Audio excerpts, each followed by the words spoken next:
ব্যবসা যত বড় তার প্রচার হওয়া দরকার ঠিক ততই বিশাল।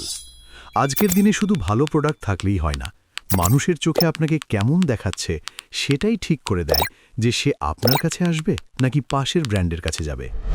আমরা অনেকেই চাই যে আমাদের ব্যবসা বেশি বেশি মানুষের কাছে পৌঁছক, কিন্তু প্রপার ভিডিও না থাকার কারণে ঠিকঠাক ব্র্যান্ড ইমেজ তৈরি করতে পারছে না। এখন একবার ভাবুন, আপনার clothing brand, restaurant, gym, salon, car বা বাইক শোরুম এগুলো দেখে যদি মানুষের মনে প্রিমিয়াম ফিল না হয়, তাহলে কাস্টমার কিন্তু সাইলেন্টলি হারিয়ে যাচ্ছে। আজকের কাস্টমার প্রথমে দেখে, তারপর বিশ্বাস করে, তারপর সিদ্ধান্ত নেয়। আর প্রথম দেখায় শক্তিশালী ব্র্যান্ড ইমেজ তৈরি করতে দরকার হয় কোয়ালিটি সিনেম্যাটিক ভিডিও অথবা প্রফেশনাল প্রমোশনাল ভিডিও। এখন ভাবছেন, এগুলো কি অনেক কঠিন? খরচ কি অনেক বেশি? গ্লোবি অ্যাড আছে আপনার ব্র্যান্ডকে মানুষের চোখে আরও প্রিমিয়াম, আরও ভ্যালুয়েবল করে তুলতে। এখনই যোগাযোগ করুন এবং আপনার ব্র্যান্ডকে দিন সেই ইমেজটা যেটা সে সত্যিই ডিজার্ভ করে।